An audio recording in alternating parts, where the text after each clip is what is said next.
wa barakatuhu. Yan uwa barkanmu da sake kasancewa da mu a cikin wannan sabon shiri namu. Kamar yadda dai kuka sani, sunana Yahaya Yunus insha Allahu. Yau kuma mun zo muku da wata fa'ida ingantacciya wanda gaskiya wannan fa'ida ce mai kyau. Idan ka daure ka yi amfani da ita zaka ji daɗin ta sosai. In dai matsalar ƙarfi ne da rashin ainihin daɗewa da gurin saduwa da iyali, to in Allah yadda za ka samu sauki sosai gurin wannan matsala. Amma kafin mu shiga cikin shirin namu, da Allah ka daure ka yi mana subscribing, sannan ka danna alamar ƙararrawar nan domin sanar da kai da zarar mun ɗaura sababbin bidiyon mu. So ainihin abinda ake bukata gurin yin wannan aiki shine kamar haka. Za ka samu albasa. Idan ka samu albasar ka guda ɗaya, ka ɓare ta sai ka yi yanka ta ƙanana.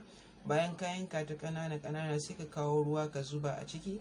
Bayan ka kawo ruwa ka zuba a ciki, sai ka samu blender ɗinka ka markaɗa ta zama irin wannan ruwan kenan, ta ɗanyi ruwa dai haka, ka markaɗa ta.